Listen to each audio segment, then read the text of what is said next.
Donc l'innovation, voilà, le mot est lâché, hein, évidemment.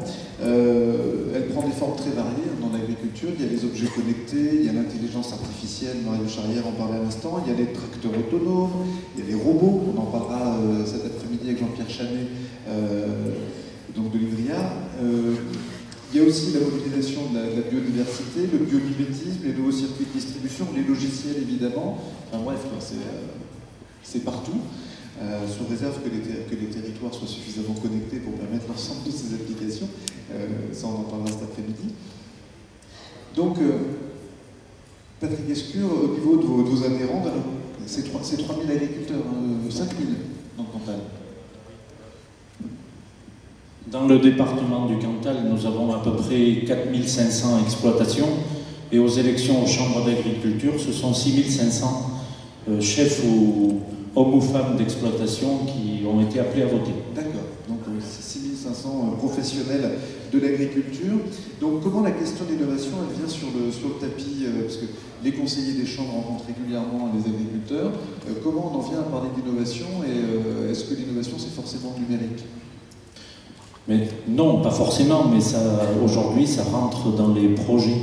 Donc les conseillers de la Chambre d'agriculture rencontrent les agriculteurs à diverses occasions, en particulier à l'occasion de projets de modernisation de l'exploitation. Alors les choses, je ne les prends pas forcément dans l'ordre, puisque au début, on commence par l'installation, qui est aussi un moment important de rendez-vous avec les agriculteurs. Et effectivement, les jeunes agriculteurs sont friands de nouvelles technologies. Et pour nous, il est particulièrement important de pouvoir répondre à la demande des jeunes agriculteurs. Donc au moment de l'installation, nous avons déjà là un moment qui est incontournable.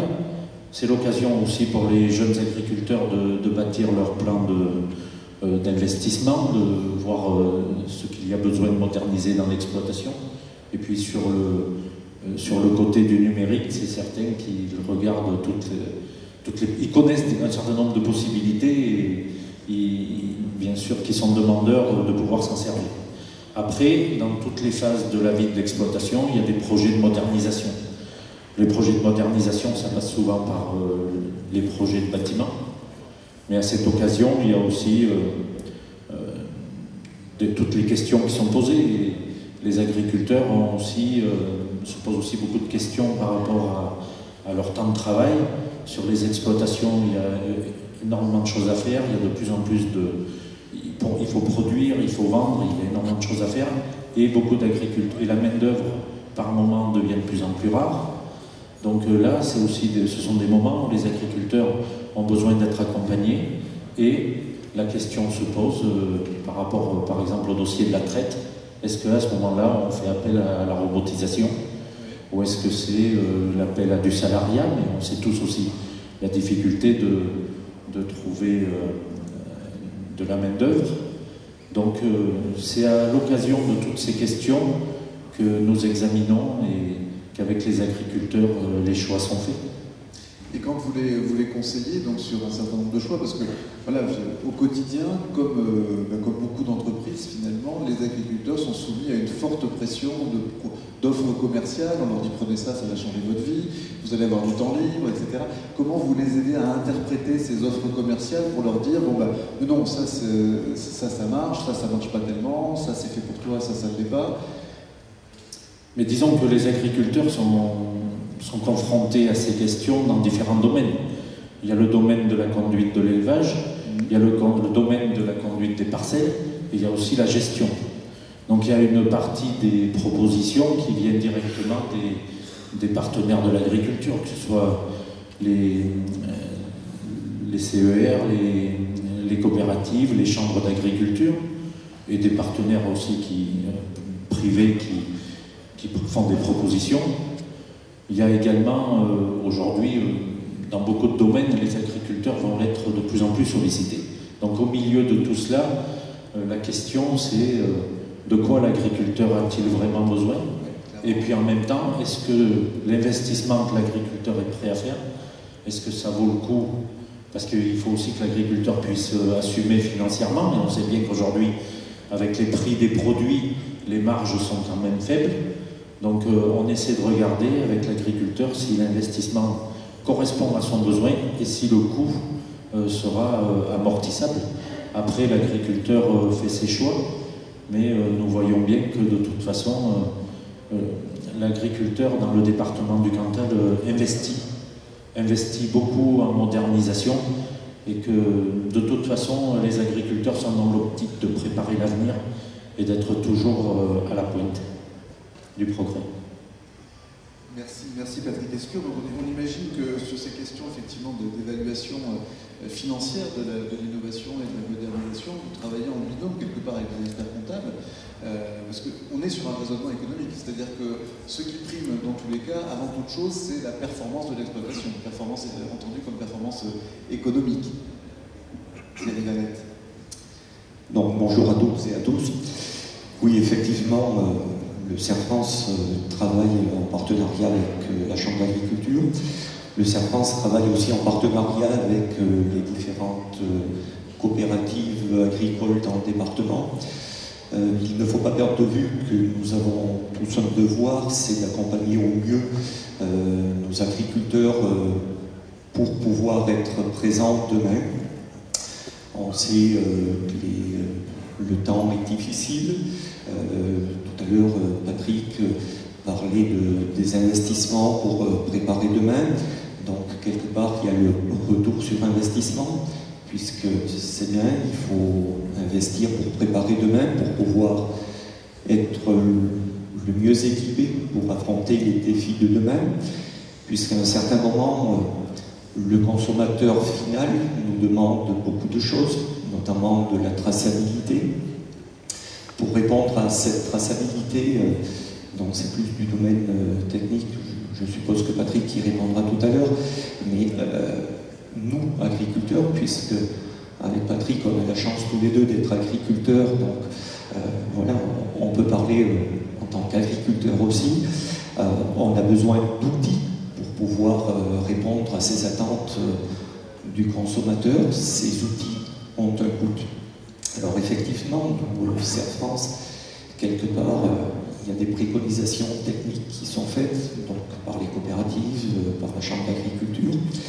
Et quelque part, notre rôle, c'est d'accompagner notre client, notre adhérent, dans le sens de lui donner des indicateurs de façon à orienter, pour l'aider à s'orienter pour prendre une décision dans les choix qu'il fera pour demain. Alors comment vous dialoguez avec eux? Parce qu'à un moment donné, on est sur quasiment de la modélisation d'activité, du pilotage. Je sais que CERFRANS, dès 2012, a poussé des services et des produits de pilotage des exploitations. Est-ce qu'on arrive à un stade où quelque part l'agriculteur arrive à modéliser son activité, à gérer tous les paramètres? On n'en est pas complètement encore là. L'ERP finalement qu'on a dans le monde industriel, est-ce qu'il est transposable dans le monde agricole? Il doit être transposable. Aujourd'hui, CERFRANS, on a à un certain moment un défi à relever, puisque, comme toute entreprise, nos clients ont tous des tranches d'âge différents. Et, selon le client que nous avons face à nous, il n'a pas les mêmes appétences avec les mêmes moyens de communication. Effectivement, pour rebondir tout à l'heure sur les propos de M. Charrière, nos jeunes agriculteurs qui sont très formés sont très demandeurs de toutes les nouvelles technologies. Par contre, la génération qui s'apprête à quitter le métier, certains se sont appropriés ces nouveaux outils, mais d'autres les ont plutôt refusés, les ont plutôt boudés. Et une entreprise comme la nôtre aujourd'hui, notre défi, c'est de pouvoir répondre aux attentes qui sont différentes selon l'âge du chef d'entreprise, puisqu'un agriculteur est avant tout un chef d'entreprise, et selon l'âge de notre chef d'entreprise, les attentes sont forcément différentes. Alors dans un deuxième temps, comment faisons-nous? Effectivement, à nos jeunes générations, plutôt nos jeunes générations qui sont friandes de SMS, qui n'ont pas peur d'aller sur le web, d'aller consulter leur mail, ont tous de l'information via ces différents canaux. Pour nos anciennes générations, on a encore ce qu'on appelle dans notre jargon des réunions de secteur où ça nous permet de les réunir et de leur présenter de façon orale, en visuel, les évolutions et puis nos ressentis. Donc aujourd'hui, en termes de logiciels comptables, enfin de logiciels de pilotage de l'activité sur le volet économique, ils ont besoin de quoi? Ils ont besoin de pouvoir anticiper, ils ont besoin d'être connectés au cours des marchés, de savoir à quel moment ils peuvent vendre, comment ils formulent leurs attentes. Enfin, quels conseils vous leur donnez aujourd'hui pour optimiser la performance économique des exploitations? Alors, ce que nos agriculteurs aiment bien, c'est quelque part déjà pouvoir se comparer à des moyennes de groupe. Donc, pour ce faire, au niveau régional, avec nos amis de Puy-de-Dôme, de l'Allier, de la Haute-Loire, et puis aussi nos amis lozériens qui, quelque part, ont les mêmes préoccupations de département d'élevage. On a créé ce qu'on appelle l'Alliance Massive Centrale, où à ce niveau-là, on a de la collecte de données. Ça nous permet de faire des références et on redonne ces références à nos agriculteurs et ça leur permet de se comparer de façon pour eux à prendre des décisions qui leur paraissent pertinentes pour demain. Notre rôle, lorsqu'on intervient sur les exploitations, tout comme je suppose la Chambre d'agriculture, c'est non pas de décider pour l'agriculteur, mais bien apporter de l'information, des moyens de réflexion pour permettre à l'agriculteur de prendre les décisions qui sont les plus pertinentes pour lui, selon aussi les objectifs de l'agriculteur qu'il s'est fixé sur son exploitation. Et ça, se fixer des objectifs, ça aussi, ça induit une sorte d'ingénierie quelque part. Est-ce qu'ils arrivent tous à se fixer des objectifs? Parce que les renvoyer à leurs objectifs, on sait que quelque part, que ce soit vis-à-vis des équipes de Patrick ou les vôtres, ils disent pas, bon, je fais quoi? Je prends lequel? Je prends quel prestataire? Allez, bon, tu peux me le dire, lequel c'est le meilleur? Voilà, on sait aussi comment ça se passe de cette façon-là. Est-ce qu'ils arrivent vraiment à formuler des objectifs ou est-ce qu'ils sont aussi, pour certains, dans l'urgence, on est dans le guidon, juste en réaction? Alors on a de tout cas de figure, effectivement, on a pour un certain nombre d'agriculteurs qui sont la tête dans le guidon. Et comment un chef d'entreprise peut gérer une exploitation, une entreprise, en ayant la tête dans le guidon. Le défi qui est le nôtre, c'est de les aider à relever la tête du guidon, avant toute chose, et en essayant de les entraîner, à leur dire, voilà, quels sont leurs objectifs sur votre exploitation. Les objectifs, ils peuvent être de toute nature. Ça peut être le temps de travail, puisque c'est un facteur qui est limitant. Ça peut être l'économie, ça peut être aussi l'appétence pour le végétal, ça peut être l'appétence pour l'animal. Donc c'est toutes ces choses-là qu'il nous faut bien prendre en compte selon les attentes du client, puisque ne perdons pas de vue, nous avons un client face à nous et il faut, et c'est là le plus difficile, de cerner les attentes de notre client.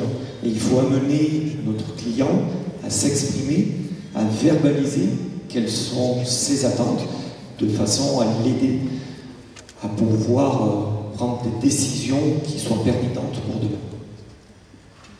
Patrick Escure, là on voit qu'effectivement c'est la dimension en fait, de stratégie, c'est de l'accompagnement stratégique, c'est-à-dire que si on n'arrive pas à coucher finalement les objectifs, mais qui ne sont pas forcément évidents pour l'agriculteur. Donc on l'aide à avoir une réflexion stratégique, à se projeter, et là on peut faire de l'innovation utile en fait. Aujourd'hui c'est une tendance forte, le conseil stratégique dans les chambres.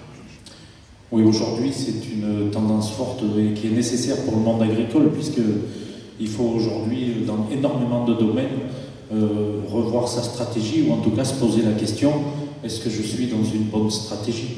Que ce soit par rapport aux orientations, on voit bien par rapport au climat, par rapport aux attentes de nos concitoyens en permanence. Et l'agriculteur tout seul, isolé, ne peut pas rentrer dans cette réflexion stratégique. Donc là, c'est vraiment le rôle des organisations professionnelles de mener une réflexion et de la mener avec les agriculteurs. Ensuite, ce qui est certain, c'est qu'il y a des, comme l'a dit le président du CER, Thierry, nous avons énormément de modèles d'agriculteurs, de types d'agriculteurs, de sociologie d'agriculteurs, très différentes. Donc, il y a ceux qui sont toujours à la recherche pour aller plus loin, mais ceux-là, en quelque part aussi, sont des pionniers qui, par moments, ont des échecs, mais ont aussi des réussites. Donc après, notre rôle, c'est aussi, on se sert aussi de ces réussites, et malheureusement des fois aussi de ces échecs, pour après faire voir aussi aux agriculteurs ce que d'autres agriculteurs font. Depuis toujours, le développement agricole a été basé aussi sur le fait de regarder ce qui se fait à côté, ce qui se fait dans les régions voisines, dans d'autres pays, mais aussi dans les départements voisins, ou même chez le voisin. Et donc nous avons la chance dans le département du Cantal d'avoir encore gardé les groupes de développement agricole. Donc nous avons... C'est quoi ça, les groupes de développement? Mais disons que c'est quelque chose qui a démarré dans les années 60, où localement des agriculteurs se rassemblent, donc sous la forme de groupes de développement agricole, de groupements de vulgarisation agricole. Et donc là, on est vraiment auprès des agriculteurs. Ce sont des groupes où on a à peu près dans le département du Cantal 1400 agriculteurs qui sont répartis dans des groupes de développement, donc de réflexion commune. Et ce sont eux qui, à la fois, ces groupes, on peut amener de l'information, mais ces groupes aussi organisent des visites, organisent des déplacements, organisent des réflexions entre eux. Il y a des assemblées générales, puisque juridiquement, ces groupes sont constitués. Et donc, nous avons cette chance dans le département d'avoir ces groupes qui sont des relais, mais aussi des lieux où donc on peut faire voir justement des exemples qui marchent bien. Et donc, par rapport au numérique, il y a énormément de choses aussi qui peuvent se faire, mais dans tous les domaines, dans le département, on a en permanence des groupes qui travaillent sur un sujet. Et des fois, on a des groupes qui en commun veulent parler du même sujet. Donc là, on fait quelque chose d'un peu plus vaste. Mais il y a une vie en permanence par rapport à ces groupes. Et ça, c'est une chance. Puisque là, les agriculteurs, concrètement, avec nos conseillers, puisqu'après, chaque groupe est accompagné par un conseiller de la Chambre d'agriculture. Donc là, il y a toute une réflexion et puis un échange qui se fait, y compris aller voir ce qui marche bien ailleurs. Et donc, l'innovation et le développement se fait comme ça. Donc que ce soit par rapport à une autre façon de travailler ces parcelles, par rapport à une autre façon de conduire ces animaux, par rapport au numérique, par rapport à la modernisation ou des sujets nouveaux comme la méthanisation.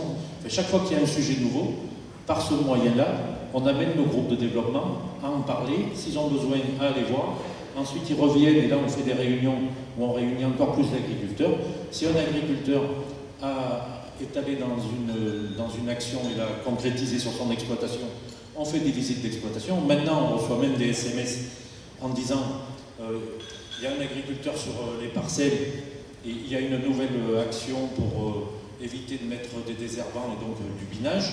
Eh bien, un nouvel outil, eh bien, cet après-midi, on reçoit un SMS pour être demain matin à 10h au rendez-vous pour tous ceux que ça intéresse pour aller voir cette nouvelle machine qui permet de biner. Donc, et après, on peut faire, les techniciens de la Chambre d'agriculture font des vidéos.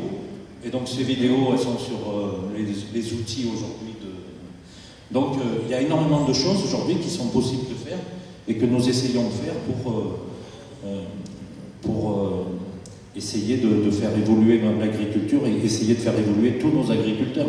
Parce qu'on pense que l'agriculture, c'est une routine, mais en fait, non. C'est un monde qui bouge, c'est un monde qui évolue, qui travaille.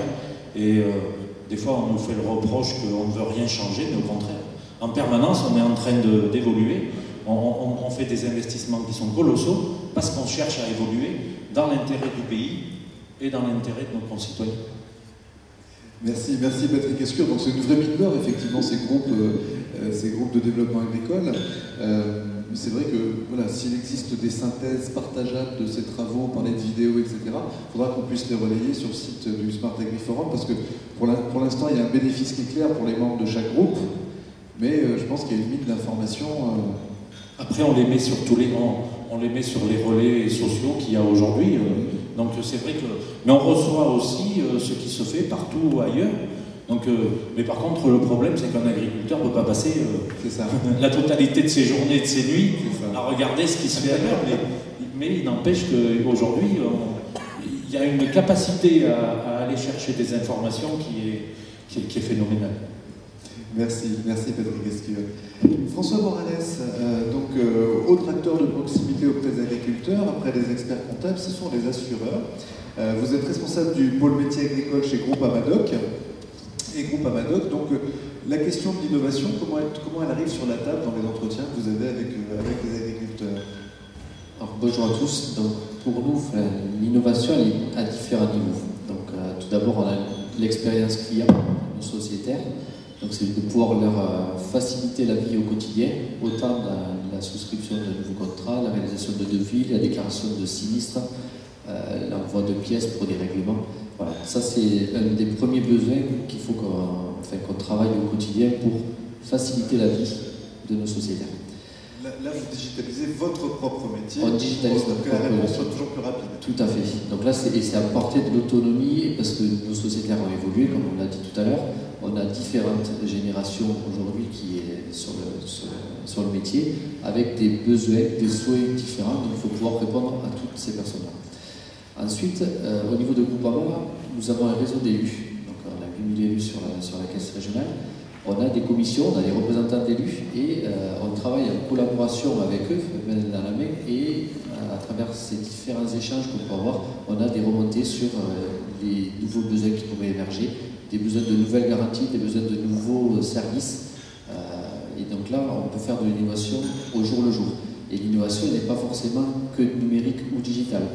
On a actuellement un pilote sur de la prévention pour une utilisation du matériel agricole, avec de l'optimisation d'air. L'objectif de Groupama, quand on fait de l'innovation, c'est toujours de rester dans notre cœur de métier, soit au travers de l'assurance, soit au travers de services qui sont en lien avec la prévention des risques. Donc ça, c'est un des premiers leviers qu'on a aujourd'hui pour faire de l'innovation, donc du service. On a également des objets connectés. Donc chaque caisse régionale a pour objectif de développer des objets connectés et ensuite d'en faire bénéficier la communauté. Donc au sein de Groupe Amadoc, nous avons travaillé avec nos élus et avec nos différents sociétaires à l'élaboration d'un dispositif de sonde connectée, donc qui tout simplement un thermomètre qu'on a connecté à un boîtier qui permet d'avoir des relevés de température avec une certaine fréquence, qui suit l'élévation de la température dans le fourrage et qui alerte si certains seuils sont atteints. Le but, à nouveau, c'est de faire de la prévention, d'éviter qu'il y ait un sinistre qui survienne. Notre métier est bien sûr d'indemniser en cas de survenance d'un sinistre, mais si on peut l'éviter, c'est toujours bénéfique pour tout le monde. Là, on est dans de la prévention du risque, on est dans la pérennité d'une entreprise.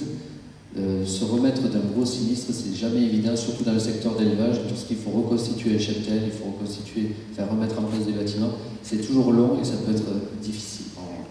Donc là, c'est un autre levier sur l'innovation. Et après, quand on parle d'objets connectés, on parle également de transfert de données, de détention de données, de RGPD derrière. On a des besoins de garantie et dernièrement, nous avons mis en place pour tous nos sociétaires qui étaient en portefeuille une nouvelle garantie qui est la cybersécurité. Voilà. Donc ça, c'est une autre innovation que nous avons apportée à nos sociétaires sans évolution particulière. C'est compris dans le package de leur assurance, et vous l'avez mis dans leur package? Tout à fait. Ou c'est une garantie complémentaire? C'est une garantie complémentaire qu'on a mis d'office dans leur contrat. On les a informés qu'il y a eu une évolution en début d'année et il n'y a pas eu de majoration puisqu'on estime que c'est à minima un service qu'on doit apporter aujourd'hui puisque les besoins évoluent, les risques évoluent au niveau des entreprises et on sait qu'on a de plus en plus de logiciels malveillants avec des problématiques au niveau des entreprises, puisqu'on peut avoir un système d'information qui est bloqué, on peut avoir le piratage de données, enfin, des exploitants qui font du commerce, qui commercialisent eux-mêmes leurs produits, détiennent des informations de leurs clients. Ils ont l'obligation, enfin toute entreprise a l'obligation de protéger les données personnelles de ses clients, et donc là, on se doit d'intervenir. Ils deviennent sensibles, en fait, les exploitations deviennent aussi sensibles que n'importe quel commerce, n'importe quelle industrie, tout à fait. Parce qu'ils commencent à produire de la donnée et à en exploiter. Exactement. Et là, on constate que depuis le début de l'année, on a beaucoup d'événements et de sinistres qui surviennent, notamment sur le milieu agricole, alors que ce n'était pas forcément le secteur d'activité sur lequel on aurait mis en premier. C'est-à-dire qu'il y a des attaques cyber aujourd'hui sur un nombre croissant d'exploitations. Tout à fait. Oui. Et donc, avec des demandes de rançon, des demandes des blocages de systèmes d'information, et du coup, oui, on est confronté à cette nouvelle problématique. Et comment les agriculteurs justement ont vu cette proposition de valeur sur la cybersécurité? Est-ce qu'ils se sont dit, écoute François, tu aurais mieux fait de nous baisser la cotisation, ou est-ce qu'ils se sont dit, bah, tiens oui, effectivement ça a du sens? Tout simplement, on ne l'a pas majoré déjà, ça a noté. Mais non, c'était plutôt bienvenu, puisque aujourd'hui, en plus il y a un an en arrière, on a beaucoup entendu dans les médias l'apparition de ces logiciels malveillants avec des blocages. Donc du coup, il y a eu une certaine sensibilité. L'arrivée de la RGPD a posé également certaines questions. Donc on avait quand même ces problématiques sur le terrain et des demandes qui émanaient soit de nos sociétaires en direct, soit de notre réseau d'élus qui nous disaient écoutez, on est confronté à cette nouvelle problématique. Quelle est la position du Groupama par rapport à ces sociétaires? Qu'est-ce que nous pouvons apporter aujourd'hui comme solution en tant qu'assureur? Et quels sont les nouveaux besoins qui émergent? Parce qu'effectivement, on comprend la prévention incendie-fourrage, cybersécurité, effectivement, ça paraît là aussi dans une logique de prévention. Qu'est-ce qui est en train de monter, les besoins émergents aujourd'hui? Donc aujourd'hui, nous travaillons essentiellement sur du self-care, donc c'est la mise à jour de données contractuelles pour nos sociétaires, donc aussi bien sur des assurances récoltes, aussi bien sur des contrats par rapport au matériel agricole, notamment avec l'arrivée du FVA, du fichier des véhicules assurés, où il y a une obligation pour les assureurs de pouvoir indiquer si le véhicule est assuré ou pas. Mais pour ce faire, il faut qu'on ait toutes les données également en base. Donc on met à disposition la mise à jour en automatique de l'immatriculation. On a des objets connectés tels que la vidéosurveillance. On travaille également sur un dispositif de tracteur connecté, toujours sur le domaine de la prévention avec des alertes retournement, des alertes vol, mais également une étude sur les données économiques. Et pour ce faire, on s'était rapproché du CERFRANS en Haute-Garonne pour voir comment on pouvait travailler ensemble sur ces dispositifs-là. L'objectif était vraiment d'apporter un service complémentaire à nos sociétaires dans la performance économique également par rapport à l'objet connecté. Toujours dans l'idée d'avoir une pérennité de l'entreprise agricole. Oui, c'est marrant, on a parlé tout à l'heure de robustesse, je pense qu'on y reviendra. Merci beaucoup François Morales. Avec plaisir. Jean-Baptiste Vervi, donc président de l'association Co-Farming. On a parlé des groupes de développement agricole. On voit qu'on arrive localement à créer des équipes. On ne se regarde pas en chien de faïence, on partage la connaissance. C'est un peu l'esprit de l'association Co-Farming. Vous voulez revenir aux fondamentaux de l'agriculture. Est-ce que vous pouvez nous en dire plus? Oui, bonjour à tous. Alors, je peux expliquer ce qu'est l'association Co-Farming, ça permettra de préciser un peu les choses. Donc, je précise aussi que je suis assez agriculteur, donc c'est un nombre à 3 à la table. Il n'y a que nous deux. Non, mais l'association Co-Farming, c'est une association de start-up agricoles nationale qui rassemble des start-up qui ont tous la même initiative d'être sur le collaboratif. Et considérant que les solutions sont chez les agriculteurs, mais qu'on ne se connaît plus, de moins en moins, parce qu'on ne se voit plus aux réunions, parce qu'on n'a plus le même profil, on ne sort pas de l'école en même temps. Vous n'avez pas de groupe de développement agricole? Si, mais tout le monde, dans toute structure, fera le même constat, qu'ils sont de moins en moins nombreux à chaque fois qu'on fait une petite AG, conférence, réunion de terrain. Et du coup, on se connaît de moins en moins. Et l'apéro où en fait on échangeait en disant tiens, mon gars, t'aurais pas une solution pour le désherbage, machin, enfin voilà, on n'est pas là. Donc nous, l'idée, c'est de mettre cette dimension collaborative qui est dans notre société en règle générale, dans l'agricole, et mettre du numérique pour rapprocher des gens qui, a priori, ont le même centre d'intérêt, mais ne se connaissent pas. Et c'est autant sur rapprocher des gens pour échanger du matériel, que travailler l'un avec l'autre, que échanger des données pour se comparer, se benchmarker, pour échanger des parcelles. Il y a quelques startups de l'association Co-Farming qui pitcheront tout à l'heure, donc je ne rentre pas dedans. Mais c'est l'idée que le collectif est fort et qu'entre les agriculteurs, il y a des leviers de croissance, leviers de performance qui sont disponibles. Simplement, il faut rapprocher, reconnecter en fait les gens, donc via toute plateforme. Mais comme on connaît, quand on fait du Blablacar, on est dans des plateformes collaboratives où on rapproche des gens qui ont les mêmes centres d'intérêt. Hein. Donc, pas révolutionnaire, simplement, voilà, on reprend toutes ces initiatives-là avec tous, on a la même motivation d'aider les exploitants à gagner en productivité, en compétitivité. Alors tout le monde va vous le raconter, hein, toute start-up qui lance son nouveau service dit ouais, le truc est magique, je vais vous sauver, l'agriculture sera sauvée. D'ailleurs, il y a plein d'articles qui sont sortis en disant ouais, le digital va sauver l'agriculture. Ok. En fait, en réalité, c'est peut-être pas si évident que ça, parce qu'il y a un point que vous avez évoqué tout à l'heure qui est vachement intéressant, c'est qu'il y a le digital, et forcément nous on vend des solutions, mais il y a l'homme. Et l'homme est la clé du digital, dans le sens où on a beau amener un outil, c'est savoir son accaparé en fait qui va être prédominant. C'est-à-dire qu'on discutait tout à l'heure avec une personne, il y a des services qui sont proposés aujourd'hui dans les startups, voilà. Et il y a des collègues qui s'en saisissent pas ou qui se disent ouais bah tiens est-ce que c'est intéressant ou pas, ouais, c'est des petits jeunes, ils sont en basket à chaque fois qu'ils présentent le truc, bon c'est pas pour moi tout ça. Mais en fait des fois il y a des leviers de croissance intéressants, simplement il faut changer ses habitudes, il faut changer son regard. Le cas le plus symptomatique, qui est un peu caricatural, mais quand même qui est le matériel, vous êtes bien placé en cyber pour dire que c'est un poste important, qu'il y a des écarts de compétitivité énormes là-dessus, et qu'à un moment donné, c'est bien la stratégie d'usage que la stratégie de propriété qui est intéressante. Il n'y a aucun intérêt de kiffer, à part pour son ego personnel, un tracteur ou une benne, on va prendre une benne qui reste toute l'année sous l'hangar, alors qu'en fait, on en a besoin de 4 jours, et si on les louait 4 jours, ça coûterait 1 000 € par rapport à 20 000 € quand j'ai acheté la benne. Donc, et ça, en fait, c'est bien ancré dans le fond de nos habitudes. Je suis agriculteur, alors je peux le dire, hein. Moi aussi je fais des choix, pas que des bons d'ailleurs aussi. Et pour autant, il y a la possibilité de dire je peux les louer. Et juste à côté de chez moi, il y a une solution.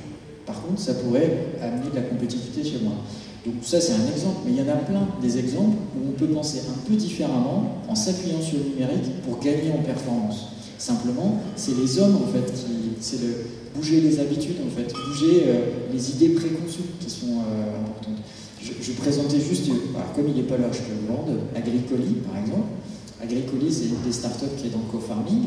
Agricoli, c'est le point relais dans le monde rural. C'est-à-dire qu'il se consomme de plus en plus d'achats sur Internet. Vous commandez un canapé, ça ne va pas être livré chez le buraliste, évidemment, parce qu'il ne va pas le recevoir. Par contre, moi je suis agriculteur, je me dis tiens, je me fais point Agricoli dans le Cantal, voilà, je vends des fromages, et donc je me mets point Agricoli, je reçois le canapé, j'ai un télescopique, je peux le ranger, j'ai une branche, il viendra quand il voudra. Et moi je suis vendeur effectivement de fromage, mais je m'inscris en Agricoli, parce que certes je rends service avec le gars pour son colis, mais surtout j'amène des futurs consommateurs de mon produit chez moi. Et donc c'est une opportunité un peu décalée, si on veut bien, originale, de se saisir en fait de ce service-là pour développer son propre service au départ. Et donc il y a plein d'initiatives comme ça, je pourrais vous en citer plein d'exemples, où il faut penser un peu différemment et donc revenir à ce que je disais tout à l'heure. Avec le digital, c'est surtout l'homme qui compte dans changer ses habitudes et ses approches. Alors soit le gars il évolue tout seul, soit c'est dans des groupes où on se dit ah ouais mais t'as raison, tu m'as montré ça, ouais j'y ai pensé, alors du coup je vais le faire. Enfin, mais il y a pour le coup, du coup, on a travaillé ensemble pour faire évoluer les mentalités au visage du numérique. Et ce partage de pratiques, je crois qu'il y a aussi, vous avez un petit camion qui se balade partout en France pour faire la promotion justement de ces nouveaux modèles. Alors, ouais, aujourd'hui, on avait fait on a organisé, alors l'association Co-Farming, elle a 3 ans, donc c'est une association assez jeune. Notre débat, évidemment, c'est de valoriser nos produits qui sont dedans, okay, mais c'est avant tout de labourer les consciences. Si je fais les jeux de mots, on considère que on sème en ce moment des startups, des initiatives numériques, et puis elles poussent ou elles poussent pas, ou elles végètent. Puis des fois, il y a plein de bonnes idées qui sont des bonnes idées sur le papier, mais qui ne sont pas cohérentes avec la réalité de terrain. Et donc on sème, puis ça ne pousse pas. Donc ça veut dire que le terrain il n'est pas suffisamment fertile. Ça veut dire que les consciences, les habitudes, les mentalités ne sont pas forcément ouvertes à l'utilisation de certaines plateformes. Donc du coup, nous, notre débat, c'est de passer sur les territoires, dans le cadre de ce co-farming tour, Donc avec soit nos propres moyens, soit avec des partenariats qu'on peut avoir. On a fait un très beau partenariat avec Safran sur l'espace d'ailleurs, je fais un clin d'œil. Et donc l'idée c'est de venir aussi expliquer ce que je viens de dire juste avant, qu'on peut penser différemment. On ne va pas tout résoudre, c'est pas magique, mais d'avoir une approche. Moi, dans ma plateforme Wizifar, il y a l'aspect travail qui est là. Donc sur les fermes, on est tous beaucoup occupés. Puis il y a des fermes où on sait qu'il reste un peu de temps disponible. Et on aurait la possibilité de valoriser ces 100 heures, ces 200 heures de temps disponible pour se faire 1000, 2000, 3000, 4000 euros de plus à la fin d'année, ça ne serait pas forcément si mal. Donc des fois, c'est juste à côté de chez soi, et comme on ne se connaît pas, l'intérêt c'est de passer sur une plateforme pour éventuellement trouver quelqu'un à 10 km avec qui on n'est pas dans les mêmes réseaux d'amis, on n'est pas dans la même coopérative, mais qui aurait besoin d'un gars. Donc là, je pourrais très bien aller bosser et me remettre 2 000 3 000 euros en plus. Ça, c'est des réflexes qu'on aimerait amener auprès des exploitants pour piloter les entreprises un peu plus jean basket et se saisir de ces opportunités-là pour améliorer le quotidien. Ça ne changera pas tout, mais ça peut améliorer le quotidien en termes de performance, de compétitivité et de fonctionnement de l'entreprise. Qu'on comprenne bien qui peut adhérer à co-farming, alors à la fois des startups, mais est-ce qu'il peut aussi y avoir justement pour bénéficier de ces réflexions des agriculteurs traditionnels? Alors, si je vends la boutique, non mais c'est les startups. Après, voilà, si des gens membres bienfaiteurs qui veulent soutenir en tant qu'agriculteur ou structure d'ailleurs, soutenir notre initiative, et finalement on trouve un intérêt commun pour passer le même discours parce qu'on a le même intérêt, c'est le même agriculteur avec qui on travaille tous, on a tous envie qu'il soit performant pour qu'il soit encore là demain. On peut travailler ensemble. Après, nous, notre vocation, c'est pas forcément d'avoir directement des agris dans l'association, mais de travailler en partenariat pour passer ces messages sur le terrain. Par contre, on a derrière toute notre plateforme un ensemble de clients, d'agris, pour lequel on essaye aussi d'avoir une communication croisée. Par exemple, je vois mon collègue de Farmlib qui fait des choses, il se présentera tout à l'heure. On essaye de profiter en fait de ces connaissances pour parler, moi, de ma plateforme, de Ferme Direct qui est là. Nous, on essaye de créer notre communauté de co-farmers dans lequel on essaye de faire, déjà dans notre niveau, émerger les mentalités pour changer un petit peu le regard, pour utiliser encore une fois ces services numériques. Merci Jean-Baptiste. Donc peut-être demain, Patrick Escure de Beaufort, Thierry Valette, peut-être un co-farming tour dans le Cantal. Allez savoir. Je vous laisse en parler peut-être. C'est la tournée de l'innovation dans nos campagnes. Merci beaucoup à tous les quatre. Je vous invite à applaudir nos panélistes.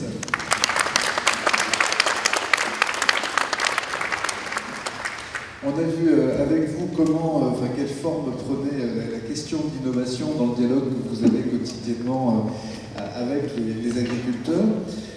Donc la question qu'on se pose derrière, c'est aujourd'hui quelles sont les premières réponses à ces questions posées par l'innovation, et aussi quelles sont les ressources. Parce qu'aujourd'hui, la ressource est assez fortement éclatée. Donc Jean-Paul Borde de l'ACTA, qui devait vous faire un topo sur les innovations qui ont de l'avenir, il est quelque part entre Brive et Aurillac, actuellement, dans un bus.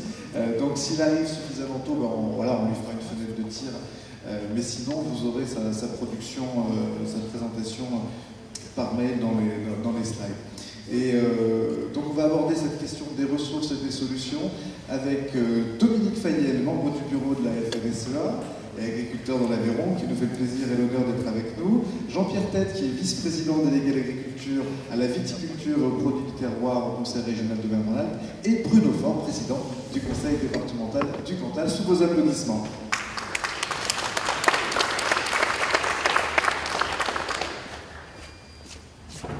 Bienvenue messieurs, merci beaucoup d'être avec nous. Donc voilà, nous ferons l'économie de l'exposé de Jean-Paul pour l'instant, mais je redonne effectivement à votre vigilance la dimension de l'ACTA. L'ACTA, c'est 18 instituts répartis partout en France. Alors certains autour de cette table connaissent bien l'IDEL, l'Institut de l'élevage. Et c'est vraiment comme une espèce de considérable, c'est 1600 personnes, 1900 personnes en France qui travaillent sur la recherche et développement dans le domaine agricole. Donc ce sont des ressources précieuses, mais parfois sous des formulations scientifiques qui peuvent être difficilement accessibles. Et l'ACTA conduit aujourd'hui un travail de vulgarisation et justement de consolidation de ces informations-là pour les rendre plus accessibles à l'ensemble de la communauté agricole. Donc voilà, aujourd'hui il y a une prise de conscience à la fois de cette quantité d'informations disponibles, mais on le disait à l'instant, effectivement, les agriculteurs ne peuvent pas passer leur temps sur les internets. Donc voilà, comment je vais pile à la bonne ressource au bon moment, voilà. Ça c'est une vraie difficulté, un véritable enjeu. Donc Dominique Fayel, la FNSEA elle est impliquée aujourd'hui dans sa structure, c'est l'agriculture de projet. On a parlé de stratégie, c'est très lié finalement. Aujourd'hui, un agriculteur, il ne peut pas faire l'économie d'une stratégie, se projeter dans l'avenir. Donc, comment les exploitants ils font face aux mutations du monde, parfois douloureusement, on l'entend régulièrement, mais comment ils font face et comment l'innovation technologique, commerciale ou d'usage peut les aider à relever les défis qui sont les leurs aujourd'hui? Bonjour à tous. Oui, effectivement, la FNSEA est évidemment mobilisée sur ce sujet. On considère, dans une société qui a parfois tendance à appréhender l'agriculture sous l'angle du c'était mieux avant, sous l'angle de la nostalgie du passé, du temps de mon grand-père, avec des souvenirs très souvent déformés d'ailleurs et embellis. Oui, c'est la France éternelle. Voilà, malgré cette espèce de douce illusion du passé qui occupe le regard que la société porte sur l'agriculture, on reste convaincu à la FNSEA, évidemment, que l'innovation reste une des clés, si ce n'est, en tous les cas, une des clés, qui est vraiment déterminante pour dire ce que sera l'agriculture demain et pour faire en sorte que l'agriculture française reste dans le peloton de tête. Après, il en va du numérique comme il en va de toutes les technologies.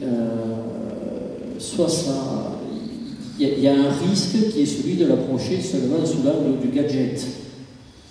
Je pense que pour prendre les choses dans le bon ordre, il faut partir des besoins et des défis auxquels l'agriculture en général, les agriculteurs en particulier, sont confrontés.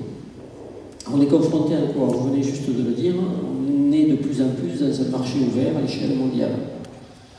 Parfois, on conteste nous-mêmes les modalités de cette ouverture. Il n'empêche que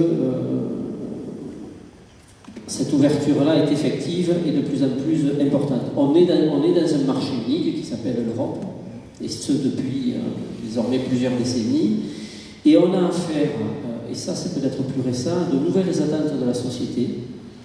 Alors, il y aurait beaucoup à dire entre ce que sont les citoyens, ce que sont les consommateurs, et la façon dont ils se comportent un jour quand ils répondent à un sondage et le lendemain quand ils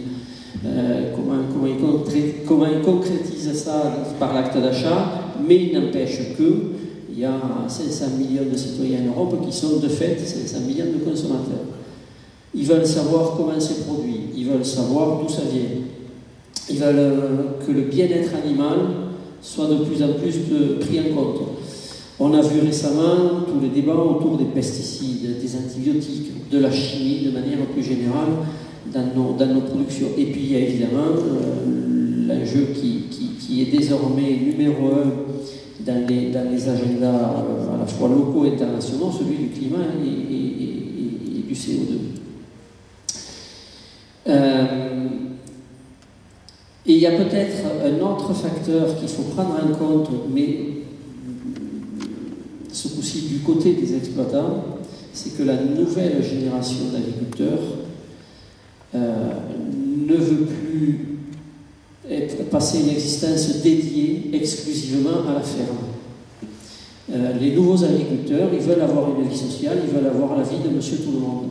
On a le même problème avec les médecins de campagne. Et je ne dis pas que c'est exclusif, mais il y a une rupture générationnelle entre ce que pouvait, la façon dont vivaient mes parents sur la ferme et dont vont vivre, et la façon dont les nouveaux arrivants dans l'agriculture, ceux qui vont rentrer dans ce métier, vont vouloir vivre la relation entre le travail, la vie familiale et la vie sociale. Et vous-même, à titre personnel, vous faites une transition, c'est-à-dire vous vivez comme vos parents vivaient, ou vous-même vous avez déjà une inflexion que peut-être vos enfants accentueront. Ouais, mais l'inflexion, je pense qu'on est peut-être cette génération qui fait un peu le relais, mais je sens que alors moi j'ai 50 piges, ceux qui sont plus jeunes, c'est-à-dire qui ont 20 ans, 30 ans, eux sont encore dans l'étape d'après. Et on sent qu'il y a vraiment besoin d'avoir une rupture nette entre le temps consacré au travail et le temps consacré à autre chose. Donc le numérique, par rapport à tous ces enjeux-là, c'est un levier, c'est pas une finalité. Voilà. Et c'est un levier qui n'est pas exclusif. Par contre, c'est vrai que c'est un des principaux leviers aujourd'hui. Donc pour nous, le numérique, ça doit être utile si ça aide les agriculteurs à maîtriser leurs charges, ça va être utile si ça aide les agriculteurs à maîtriser l'efficacité de leur travail, ça va être utile surtout si ça permet aux agriculteurs de créer de la valeur sur les exploitations. Ce qui serait inutile, c'est si le numérique devenait qu'un levier de plus pour, entre guillemets, pomper les agriculteurs de leur valeur et être juste un prestataire de plus qui n'apporte rien. Ce qu'il y a, moi je ne vais pas parler technique parce que je ne connais pas beaucoup. Je sais pas comment elle fait. Je sais me servir de ces machines-là, mais je sais pas lever le capot et regarder dessous. Ce qu'il y a d'intéressant avec le numérique, il y a deux aspects. Je pense qu'il y en a d'autres, mais je vais en pointer deux. Le numérique, c'est pas juste une machine de plus dans la ferme, ou c'est pas un processus ou une technologie de plus dans la ferme. Si le numérique répond aux enjeux fondamentaux dont on a parlé au début, c'est tout le fonctionnement de l'exploitation qui est remis en question. Et c'est là où ça devient intéressant. Bon, par exemple, je prends un exemple, c'est celui du robot de traite. Le robot de traite, c'est pas juste un équipement de plus. Le robot de traite change fondamentalement la relation entre l'éleveur et le troupeau. Je ne dis pas que c'est un autre métier, mais c'est une autre façon d'exercer le métier. Et c'est un changement radical. D'ailleurs, un certain nombre d'agriculteurs des éleveurs laitiers qui n'ont pas saisi cette mutation-là sont parfois malheureux avec le choix du robot. On a quelques cas d'échec. Parce qu'ils ont le sentiment d'avoir perdu une certaine nature de relation avec... Parce qu'ils sont restés dans leur tête, dans leur ancien métier, qui était trayeur de vaches. Et ça fait l'impression de perdre un peu de noblesse, finalement. Non, parce qu'avec la machine, avec le robot de traite, l'éleveur peut se concentrer sur l'observation des animaux,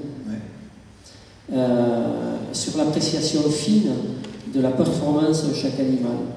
Et c'est au contraire, quelque part, se décharger d'une tâche, on va dire, un peu répétitive, fastidieuse, pour se concentrer sur le cœur du métier, qui est le pilotage du troupeau, le pilotage le plus fin possible du troupeau. Donc voilà, il faut bien mesurer que le numérique peut être intéressant pour ça, c'est qu'il fait basculer la dimension du métier, dans sa globalité et du métier et de l'exploitation. La deuxième chose intéressante qu'il y a au sujet du numérique, et on l'a un peu évoqué, et vous le disiez dans vos propos introductifs, c'est sur la relation entre le terrain et la recherche. Dans les années 60, je sais pas, Patrick l'a évoqué tout à l'heure, on avait un développement très descendant.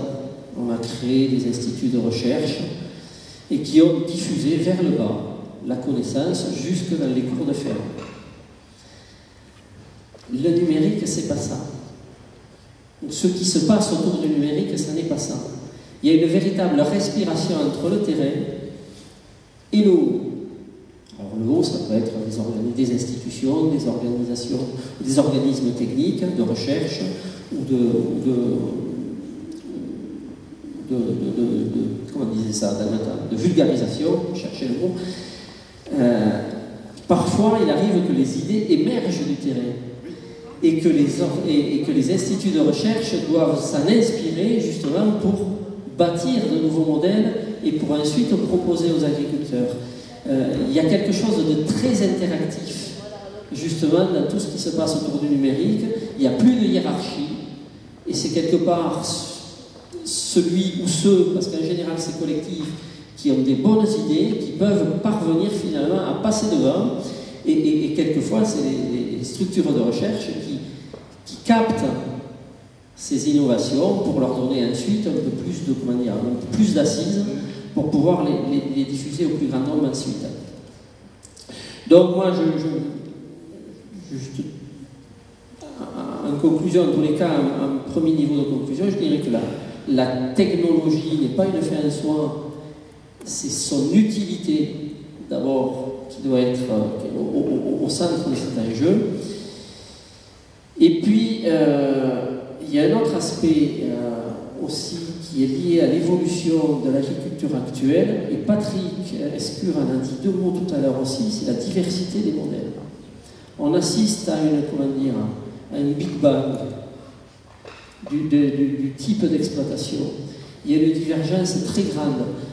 Autrefois, on avait 2-3 modèles d'exploitation dans une même aire géographique. Aujourd'hui, entre le vendeur direct, la très grande exploitation qui est sur les marchés internationaux,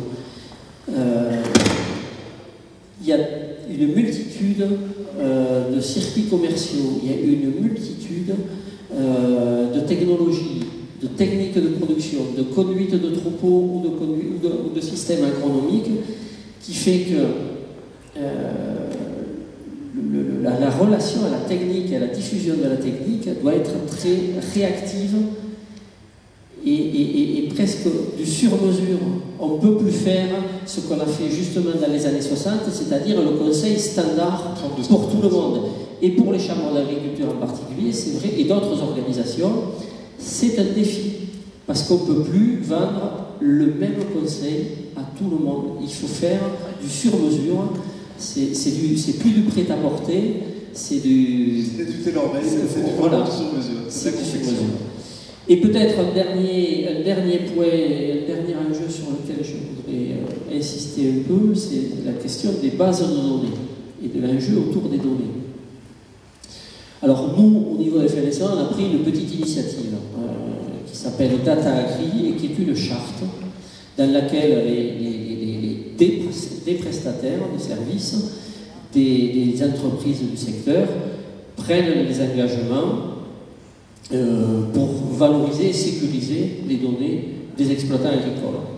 Alors, il y a quelques principes simples, les principes de base, la visibilité, la transparence sur l'usage, la maîtrise de l'usage par l'agriculteur de ces données, avec une notion de consentement préalable, un principe de sécurité, de confidentialité des données.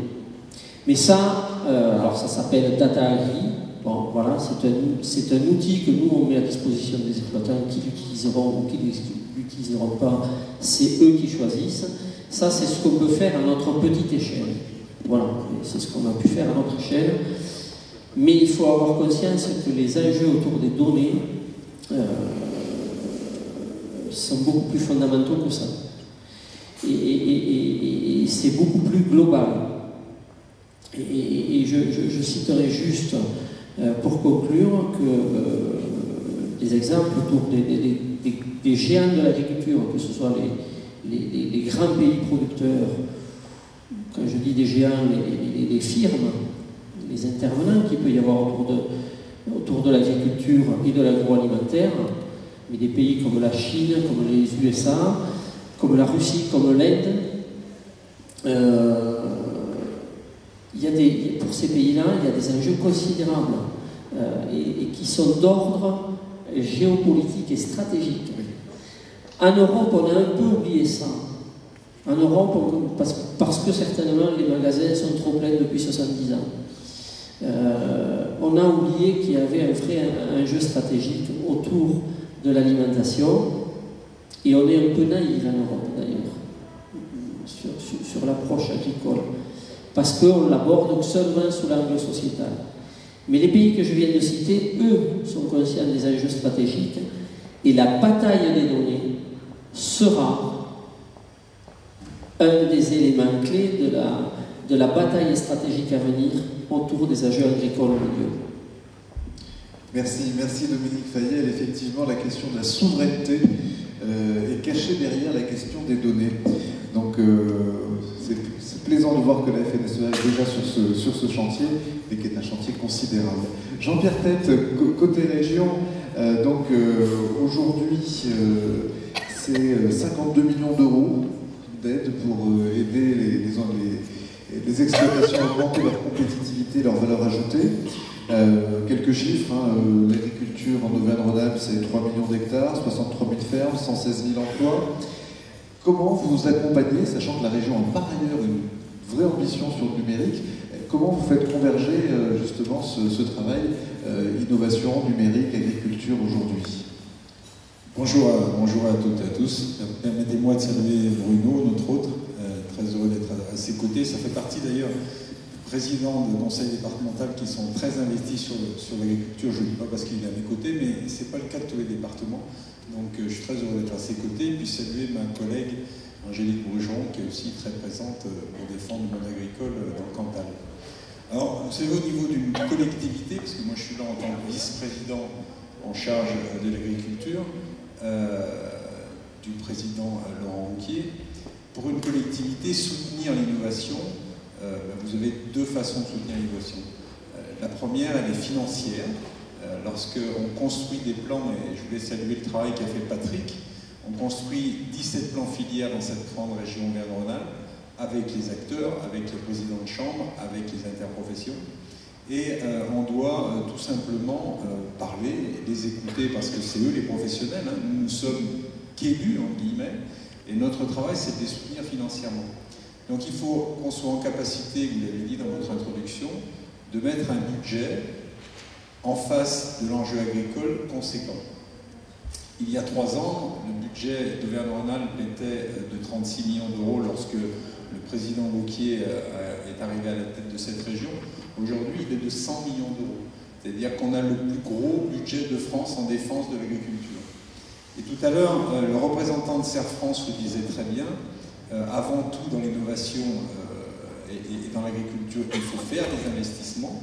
Et puis, plus la collectivité va soutenir ces investissements sous forme d'accompagnement et de subvention, plus le retour sur investissement va être rapide et plus la compétitivité va être au rendez-vous. C'est la raison pour laquelle, aujourd'hui, on a un budget d'investissement qui approche les 80 millions d'euros que sur l'investissement, ce qui nous permet de soutenir sans précédent le monde agricole dans cette grande région. Alors, vous allez me dire, c'est quand même particulier, les collectivités sont en difficulté financière pour la plupart, c'est pas simple, les dotations de l'État ne sont pas toujours au rendez-vous, ou en tout cas elles sont moindres, et je ne vais pas lancer le débat là-dessus, mais c'était aussi une bonne idée que chaque collectivité fasse des économies. Et nous, on a un président qui a dit, on va commencer par faire des économies, et ces 300 millions d'euros d'économies qu'on a fait dans cette grande région Auvergne-Rhône-Alpes, on est, je pense qu'on peut en être fiers collectivement, la région la mieux gérée de France aujourd'hui. Et ces économies faites, on les a mis sur l'investissement. Et on a travaillé avec les filières pour accompagner les investissements. Et dans chaque plan filière, vous avez des accompagnements très forts pour accompagner les porteurs de projets. Donc c'est la première mission de la collectivité et de la région. La deuxième, elle est tout aussi simple, mais en tout cas sur le papier, mais dans les faits beaucoup plus compliquée, c'est de simplifier aussi les démarches administratives, de faire de plus en plus de dématérialisation. Et j'ai bien aimé l'intervention tout à l'heure de personnes qui parlaient de co-farming, je crois, qui disaient qu'il faut changer les habitudes. Ben oui, dans les administrations, il faut aussi changer les habitudes. Il faut aussi qu'on soit plus réactif. Et je prends un exemple, et je voudrais remercier les services de la région sur ce sujet. Lorsqu'il y a un an, on a mis une aide sécheresse de 15 millions d'euros sur la table, on a fait très rapidement un portail et l'aide à remplir pour le porteur de projet était d'à peine une page et l'ensemble des aides des 15 000 agriculteurs qui en ont bénéficié ont été versés sous 3 mois. Donc c'est aussi notre travail. C'est aussi notre travail administration. Je me mets dans l'administration avec beaucoup de respect pour toutes les administrations, qu'elles soient départementales, d'État ou régionales. C'est aussi le travail des administrations de faciliter le travail des porteurs de projets, des agriculteurs. On l'a souligné il y a quelques instants, la journée d'un agriculteur est faite d'activités diverses et variées, mais qui lui prennent une grande majorité de son temps. Si nous, en plus, on n'est pas en capacité de simplifier, de dématérialiser, on ne fait pas notre rôle de collectivité. Donc, le grand rôle d'accompagnement, il est avant tout financier, et il est aussi avant tout de simplifier les démarches administratives. C'est ce qu'on essaye de faire à la région Auvergne-Rhône-Alpes. Et sur cette articulation, il y a l'articulation effectivement numérique, dématérialisation, sur la simplification que vous venez d'évoquer. Mais est-ce que dans ce que vous financez en investissement, on trouve de plus en plus de robotique, de logiciels, de drones, de choses comme ça? Mais ça a été très bien dit, je crois que c'est Patrick qui l'a dit. Je crois que s'il y a un secteur, vous l'avez fait remarquer, on a parfois cette image d'Épinal de l'agriculteur, et la France aime bien garder ça parce que ça lui rappelle ses livres d'école quand on était sur les bancs de la primaire. Mais il y a longtemps que c'est plus ça. Et s'il y a un secteur qui a considérablement innové et évolué dans les 25 dernières années, c'est bien l'agriculture. Je regardais, avant qu'on commence nos débats, une vidéo qui est sur Internet d'un exploitant agricole qui est en train de travailler sur ses terres et son tracteur avance tout seul, il est piloté par satellite, il n'est même pas dedans. Et donc il y a longtemps que ces choses-là sont faites en agriculture. On travaille aujourd'hui, on était l'autre jour sur un forum qui parle de vignobles en général, sur l'arrivée des drones pour les traitements. Voilà, toutes ces nouvelles technologies, elles ne sont pas nouvelles pour les agriculteurs, elles sont là depuis longtemps. Bien sûr, on finance ça. On parle d'intempéries. On a notamment subi des intempéries grêles importantes sur une partie de la région Auvergne-Rhône-Alpes. On finance un certain nombre de dispositifs, de ballons, de canons, etc., qui permettent de radars, qui permettent d'anticiper, d'être beaucoup plus dans le préventif que dans le curatif. Donc évidemment, on est en force de financement sur toutes ces innovations-là. Et il y a quelque chose qui me paraît très important, et je crois que vous l'avez dit tout à l'heure. On a aujourd'hui un défi majeur dans l'agriculture, c'est le renouvellement des générations, et on sait très bien qu'il ne se fait plus uniquement dans le cadre familial, loin de là. Il faut qu'on fasse venir des hors-cadres familiaux, des hors-cadres dans le monde agricole, et quand vous avez des forums des métiers, eh bien aujourd'hui on voit tous, et on le fait nous-mêmes, on passe notre temps sur nos portables, sur nos tablettes, et il faut qu'on attire aussi cette génération de jeunes qui veulent rentrer dans une activité aussi noble que l'agriculture par cet attrait technologique. C'est plus aujourd'hui l'image d'Épinal, la charrue et les bœufs, on en est loin. Il faut qu'on arrive à leur faire comprendre que ça va être des jeunes entrepreneurs, des entrepreneurs, comme n'importe quelle activité économique, et qu'ils vont bénéficier de toutes les innovations technologiques diverses et variées pour améliorer leur qualité de vie. Et je pense que la qualité de vie, c'est très important parce que, vous l'avez aussi très bien dit, un jeune agriculteur aujourd'hui souhaite avoir une vie à côté de son métier, une vie familiale, une vie de loisirs, et commencer à 6 h du matin pour finir à 22 h, samedi, dimanche compris, je pense que c'est terminé. Donc évidemment, il faut qu'on arrive à travailler sur cette nouvelle technologie.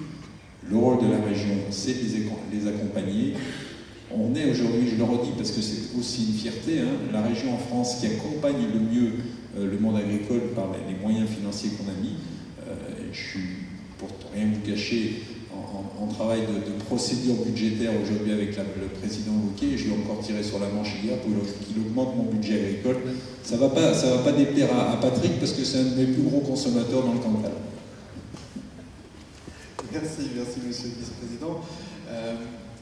Bruno Faure, donc quelque part en déclinaison, en articulation de ce qu'évoque la FNSEA et puis de ce que propose la région. Aujourd'hui, vous affectez environ 1,5 million d'euros par an sur l'accompagnement des exploitations agricoles. On a dit qu'elles étaient près de 5000.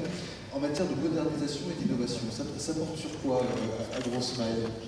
Une grosse partie d'un cancer concerne de l'infrastructure, j'allais dire du bâtiment, du matériel à travers les CUMA ou autres, mais on va bien au-delà. Après, je crois qu'on essaie d'être le plus près possible des demandes. On est capable de s'adapter aux besoins d'investissement, mais on peut intervenir tous les équipements qui concernent la modernisation.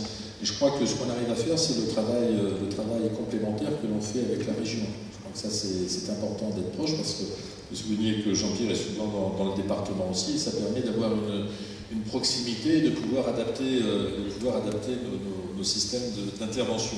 Ce que je voulais souligner aussi, parce qu'on n'en a pas fait état, mais que pour rendre accessibles ces nouvelles technologies aux agriculteurs, il faut-il qu'il y ait des infrastructures. Infrastructures que sont la téléphonie, si je vois Nordnet avec le satellite en face de moi. Et là, pour donner un rapide schéma sur le département, on a 190 pylônes aujourd'hui, dont une trentaine qui ont été montés directement par le département, parfois avec le soutien de l'État, voire de la région. Récemment, c'est la région qui a pris en charge des pylônes, où on a monté le deuxième récemment. Voilà. Et on sait qu'il nous en faut, aller schématiquement, une soixantaine supplémentaires pour couvrir de manière décente, on va dire, le département. Ce qui démontre un peu tout l'effort qui est à faire. Et jusque-là, tout ce qui a été fait par le département, c'est bien parce qu'on est en pleine ruralité, qu'on est dans un terrain agricole, dans un terroir agricole, et que ça intéresse peu les opérateurs parce que la densité de population et donc d'utilisateurs est relativement faible. Donc on a été obligé effectivement de compenser cela, et on l'a fait avec l'aide de la région. Et puis il y a le très haut débit également. Le très haut débit, où là aussi ça se fait de concert avec la région, à travers la régie Auvergne très haut débit, où l'objectif c'est d'arriver à couvrir les habitations, on dit le département, il faut plus raisonner en termes d'habitation, à hauteur de 92% à l'échelle de 2022. Donc il restera toujours 8% qui sont dans des secteurs soit très éloignés, soit difficilement accessibles, où on aura des systèmes alternatifs, pourquoi pas le satellite. Voilà, et ça je crois que c'est important, parce que c'est globalement pour nous, sur le très haut débit, c'est quasiment 19 millions pour le département, donc ce qui n'est pas neutre pour un département comme le Cantal. Et quand vous savez qu'après un pylône de téléphonie, c'est à peu près 120 000 € l'unité, voilà, on en a construit une trentaine, donc ça montre l'investissement qui a été fait jusque-là. Alors maintenant, nouveau programme national, le fameux New Deal, où on attend effectivement que les opérateurs assurent leurs engagements pour pouvoir monter ces pylônes et terminer de couvrir l'ensemble du département, parce que c'est essentiel pour que les agriculteurs puissent recevoir leur SMS sur les résultats de traite, ou autres, les différentes infos, ou pour pouvoir échanger les fichiers. Je ne sais pas si on en parle tout de suite, mais on a évoqué un incubateur de start-up, possiblement une réflexion qui est en cours au sein du département. Est-ce que vous pouvez nous en dire un petit peu plus? La volonté, effectivement, c'est d'accompagner, je vois le responsable de l'incubateur, la volonté, effectivement, c'était de dire le département du Cantal a différents atouts. Déjà, on est très fort au niveau agricole, je crois qu'on peut le dire, que ce soit au niveau laitier, au niveau allaitant, ou sur des productions annexes, en termes de volume, d'un point de vue quantitatif, et surtout aussi d'un point de vue qualitatif. Et moi, j'ai toujours tendance à dire que les produits du Cantal, ils sont naturellement bio. Voilà, donc l'idée de pouvoir développer un incubateur qui va être un peu sur une agriculture responsable, mais chez nous c'est naturel. Donc voilà, mais d'essayer de développer tout un réseau d'entreprises de réflexion et d'inciter le plus grand nombre à observer, on va dire, nos pratiques et pourquoi pas les développer ou autres, ça nous semblait tout à fait naturel. Et je crois qu'il faut replacer tout ça dans l'idée où, comme je l'ai dit en propos introductif, le département du Cantal a toujours essayé de se mettre leader. Alors peut-être parce qu'on a des difficultés, on souffre d'un enclavement certain et on a essayé de s'ouvrir, de bénéficier de la technologie pour avoir de l'information et pouvoir envoyer cette information. Mais au niveau du numérique, on a toujours essayé d'être leader. Et là, ça contribue à rajouter, j'allais dire, un volet supplémentaire à notre dossier cybercantal. Voilà l'agriculture, et ça va aller jusqu'à un incubateur. On a parlé en préparant le Smart Agri Forum d'agriculture optimiste, qui est une manière de regarder les solutions, pas de cacher les problèmes, mais de regarder les solutions. Vous, Président, vous êtes justement optimiste pour l'agriculture cantalienne? Disons qu'on a tous les atouts pour être optimiste. Alors bon, ceci dit, il ne faut pas qu'on nous signe des contrats avec toutes les régions du monde, parce que ça va finir par être compliqué. Mais je crois que, comme je disais, on est capable de produire, de bien produire. Maintenant, encore faut-il que l'on soit capable d'aller chercher des marchés, parce qu'une des difficultés que l'on a ici, quand je parlais d'enclavement, voilà, et le consommateur des produits agricoles se situe aujourd'hui dans les zones urbaines, voire à l'export, et on n'est pas forcément aidé, nous, par notre situation géographique. Donc à nous d'optimiser nos coûts de production, d'améliorer notre visibilité, etc., avec tout ce que peut nous amener le numérique. Ça, c'est un sujet, pour terminer, question à Jean-Pierre Tête et à Dominique Fayel. Effectivement, sur ces questions de l'export, peut-être un mot, est-ce qu'il y a des dispositifs spécifiques promus par la région? Comment la FNSEA regarde la possibilité justement de l'export de nos produits? Est-ce que c'est un sujet? Est-ce que c'est une problématique que vous traitez l'un et l'autre? Nous, à travers les plans filières, évidemment, on a un certain nombre de filières qui exportent, donc on a des dispositifs qui peuvent aider à l'export. Ce qui est pour moi le plus important, et je rebondis sur ce que dit Bruno, et je pense que collectivement, l'enjeu qu'on a, c'est de porter et de positiver l'image de notre agriculture. Moi, j'ai coutume de dire, si Élise Lucet pouvait arrêter sa carrière, ça nous aiderait bien, parce que chaque fois qu'elle parle d'agriculture, elle en parle qu'en mal, et ce qui me peine, c'est que c'est sur une chaîne publique qu'on paye tous, et qu'au lieu de faire voir ce qui va mal, parce qu'il y a peut-être des choses qui vont mal, elle devrait faire beaucoup de reportages sur ce qui va bien. Ça nous aiderait beaucoup. Et puis, au-delà des convictions politiques, parce qu'il y a des gens bien partout, et je le dis souvent, s'il n'y avait qu'une couleur politique, que tous les intelligents étaient de mon côté, ça se saurait depuis longtemps, donc ça n'a rien à voir avec les convictions. Il faut qu'au plus haut des collectivités, Bruno le fait très bien dans son département, on a un président de région qui est passionné d'agriculture, Laurent Wauquiez, qui le fait très bien. Il faut qu'à la tête de l'État, on ait de nouveau pardonnez-moi l'expression, un Jacques Chirac bis, et hommage à ce grand homme qui a disparu, qui donne des grands coups de main sur le cul des vaches et qui parle de l'agriculture positivement. Parce qu'aujourd'hui, quand on parle d'agriculture, et moi c'est ce qui m'inquiète, c'est pour ça que votre question sur l'aspect positif, il faut qu'on y travaille. C'est quand je vais des lycées que je vois de plus en plus de jeunes filles qui ne mangent pas de viande, quand je vois qu'on nous propose parfois dans nos cantines, et moi je suis maire, qu'on fasse un repas sans viande. Moi je vous le dis tout de suite, je vais en prison, mais je ne le ferai jamais. Voilà, il faut qu'à un moment, il faut qu'on ait une image collective de l'agriculture, qu'on reporte une belle image de l'agriculture, tous ensemble, toutes convictions confondues, parce que ça a été dit tout à l'heure, on ne vit pas seulement entre nos frontières, il y a des grands pays qui nous regardent et qui rêvent que d'une seule chose, c'est qu'on n'ait plus notre autonomie alimentaire, et que stratégiquement ça leur aille bien, et qu'on se fasse envahir de produits américains ou autres. Donc je pense qu'on a un travail collectif à faire, positiver cette image à travers le travail qu'on fait, et on pourrait être optimiste, mais il y a du chemin à faire. Dominique Fayel, est-ce qu'à défaut de se faire envahir par les produits des autres, on se met en ordre de bataille pour envahir le monde avec nos produits? Il se trouve que dans 2 jours, je serai à un événement de Business France qui s'intitule « Où exporter en 2020 ». Je représenterai la FNSEA, donc oui, on est sur ce sujet-là, pour plusieurs raisons. D'abord parce qu'on est lucide, le marché européen est mature. Il est mature pour plusieurs raisons. D'abord parce que la population est stable en Europe. Et ensuite parce que le pouvoir d'achat ne progresse plus beaucoup et l'élévation du niveau de vie se fait désormais maintenant par des chiffres après la virgule. En revanche, dans d'autres régions du monde, et on pense notamment au sud-est asiatique, la Chine, on en parle beaucoup ces temps-ci, mais pas que, non seulement le progrès économique, totalement inédit d'ailleurs, à cette échelle de population et à cette vitesse qu'a connu cette zone-là, a fait passer une population qui se compte en milliards de niveau de vie qui était au seuil de la pauvreté, et les a élevés à ce qu'on pourrait appeler maintenant la classe moyenne.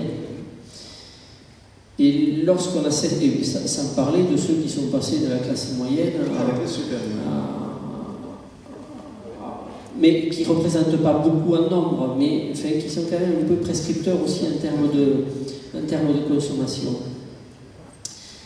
Quand il y a une élévation aussi fulgurante du niveau de vie, ce n'est pas simplement une aspiration à consommer plus, c'est aussi une aspiration à consommer mieux. Et c'est là où notre modèle agricole, tel qu'on le pratique en France, et qui est assis, les gens l'oublient, sur une base d'agriculture familiale, à taille humaine, c'est là où notre modèle peut proposer des produits tout à fait pertinents. C'est là qu'on peut jouer notre carte. C'est là qu'on peut jouer notre carte. Il est illusoire, on a vu ce matin, enfin, j'ai vu, je pense que vous avez vu aussi ce matin sur BFM TV, le président Macron et le président Xi Jinping se voir fournir des explications par Bruno Dufayet sur de la viande. Il est illusoire de vouloir concurrencer l'Inde, par exemple, sur le marché de la viande bovine, sur le premier prix. L'Inde, c'est de la viande à 1 euro le kilo. En revanche, pénétrer le marché de cette partie de la population qui veut une qualité qui se démarque, que ce soit dans la restauration, mais que ce soit aussi dans la consommation au foyer, c'est l'enjeu de notre agriculture. Et si on ne le fait pas, je suis persuadé, là pour le coup, c'est la certitude de reculer. Et il y a un autre avantage aussi à travailler sur ces nouveaux débouchés, c'est que quelque part, chaque fois qu'une carcasse part sur un bateau vers le sud-est asiatique, alors sur la viande bovine, c'est assez étrange, le monde est divisé en deux.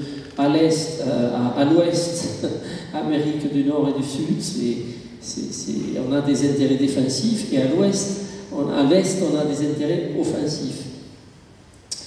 Mais chaque fois qu'une carcasse ou qu'un animal monte sur un bateau, c'est d'autant moins qu'il passe par les centrales d'achat de la distribution qui cadenassent en quelque sorte le marché intérieur.